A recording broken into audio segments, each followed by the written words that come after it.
नमस्कार दोस्तों, दिल से स्वागत है आपका फिर से एक नई और सच्ची क्राइम स्टोरी में। अतिथि देवो भव यह संस्कृत का एक श्लोक है जिसका अर्थ है अतिथि भगवान का रूप होता है।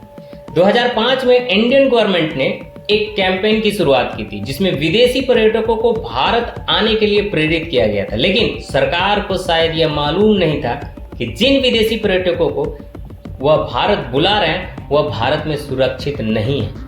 मामला बहुत पुराना नहीं है, 2024 का ही मामला है। एक स्पेनिश महिला जो अपने पति के साथ भारत घूमने के लिए आई थी, झारखंड राज्य में 7 अज्ञात लोगों ने उनके पति के साथ मारपीट की, उसके पति को बांध दिया और फर्नांडा नाम की स्पेनिश महिला के साथ 2.5 घंटे तक दुष्कर्म किया और इस घटना को अंजाम देने के बाद उनका सारा सामान लूटकर भाग गए। तो आखिर क्या है यह पूरी कहानी और इस कहानी की शुरुआत कहां से होती है? क्या इन आरोपियों को सजा मिली या फिर नहीं? तो आज के इस वीडियो में सच्ची घटना का पूरा विश्लेषण करते हैं। तो इस कहानी की शुरुआत होती है 2018 से। एक स्पेनिश ब्राजीलियन 22 साल की लड़की डिसाइड करती है कि वो अपने पति के साथ मोटो ब्लॉगिंग करते हुए पूरी दुनिया को घूमेगी और इसी कड़ी में वो 2018 में इस सफर की शुरुआत करती है। 63 कंट्रीज ऑलरेडी ये घूम चुके थे। दोनों पति और पत्नी अलग अलग बाइक पर ट्रेवल करते थे। उसके बाद ये पाकिस्तान बांग्लादेश होते हुए 1 मार्च 2024 को इंडिया आए थे और इंडिया से होते हुए इन्हें नेपाल जाना था। अब इसी दौरान 1 मार्च 2024 को ये झारखंड के रास्ते से गुजर रहे थे।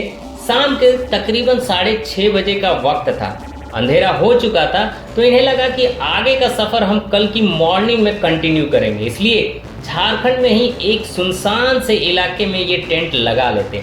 लेकिन इन्हें शायद ये नहीं पता था कि ये इंडिया में, क्योंकि विदेशों में अगर आप सुनसान जगह पे टेंट लगाते हैं तो वहां पर आपको पीस और शांति देखने को मिलती है, लेकिन इंडिया में सुनसान जगहों का मतलब कुछ और होता है।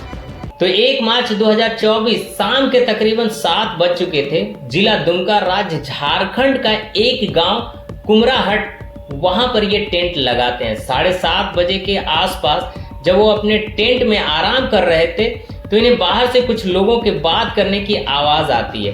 फर्नांडा और उसका हस्बैंड अपने टेंट से बाहर निकलकर देखते हैं तो सामने 3 से 4 व्यक्ति खड़े थे जो फोन पर बात कर रहे थे। देखते ही देखते वो सारे व्यक्ति इनके पास आते हैं, इनके साथ बात करना शुरू कर देते हैं। उसके बाद वो फर्नांडा के हस्बैंड के साथ झगड़ा स्टार्ट कर देते हैं बिना किसी बात के। अब इस बीच फर्नांडा कुछ समझ पाती, उससे पहले ही उनमें से एक व्यक्ति फर्नांडा को उठाकर जमीन पर पटक देता है। इन दोनों के साथ पहले मारपीट की जाती है, लात घूंसों से फर्नांडा के पति को बहुत मारा जाता है। फर्नांडा के साथ भी मारपीट की जाती है। उसके बाद उसके हस्बैंड के हाथ बांधकर उसे वहीं पर गिरा दिया जाता है और फर्नांडा के भी हाथ बांध दिए जाते हैं। और उसके बाद वो होने वाला था जिसकी शायद इन दोनों मोटो ब्लॉगर ने कभी उम्मीद नहीं की। 7:30 बजे इन 7 लोगों ने फर्नांडा और उसके हस्बैंड पर हमला किया था और 10 बजे तक इन 7 लोगों ने बारी बारी से फर्नांडा के साथ दुष्कर्म किया। इस बीच फर्नांडा मदद के लिए चीख रही थी क्योंकि वो एक सुनसान इलाके में था, वहां पर कोई भी मदद के लिए नहीं आ सकता था। यहाँ पर फर्नांडा और उसके हस्बैंड को शायद यह नहीं मालूम था कि इंडिया में सुनसान जगहों पर ही क्राइम होते हैं।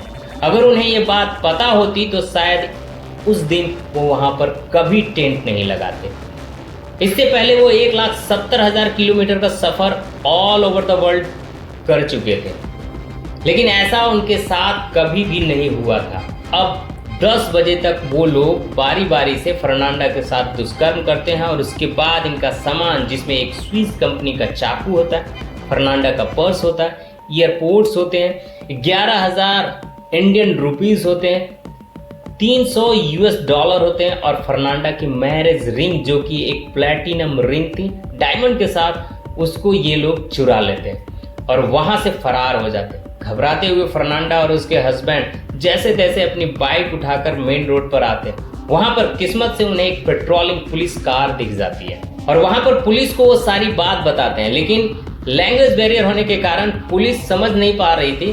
तो पुलिस उन्हें लेकर पुलिस स्टेशन जाती है और वहां पर जैसे तैसे उनकी बातों को समझा जाता है और पुलिस को मालूम चलता है कि इनके साथ क्या कुछ हुआ है। उसके बाद जैसे ही पुलिस को चीजें समझ में आती है, तुरंत इनकी एफआईआर लिखकर कार्रवाई शुरू की जाती है। सबसे पहले फर्नांडा को मेडिकल कराया जाता है। रात को 2 बजे ही यह सारा प्रोसेस हो रहा था। सुबह होते होते ही एफआईआर लिखकर यह मामला आग की तरह सोशल मीडिया में फैल जाता है। हालांकि पुलिस तुरंत एक्शन में आती है और 6 मार्च 2024 को इन सभी आरोपियों को पकड़ लिया जाता है, जिनमें से एक नाबालिग लड़का भी होता है।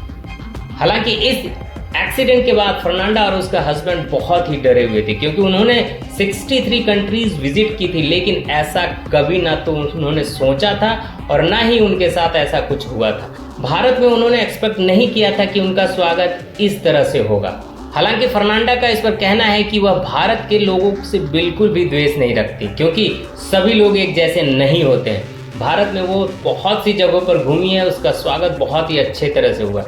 उसके एक्सपीरियंस बहुत अच्छे रहे, लेकिन उन्हें भी ये मालूम नहीं था कि झारखंड में ऐसा उनके साथ होने वाला।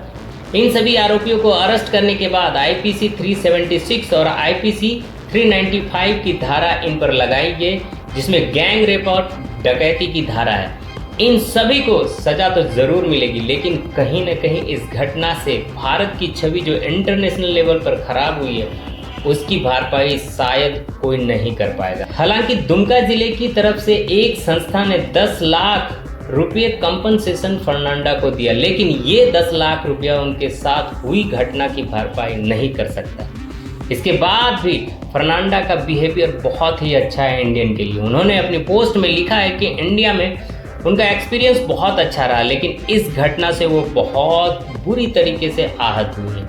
तो ये थी मार्च 2024 की घटना, जिसमें एक महिला के साथ इतना बुरा व्यवहार भारत में हुआ। आप इस बारे में क्या राय रखते हैं? अपनी राय कमेंट में जरूर बताइएगा।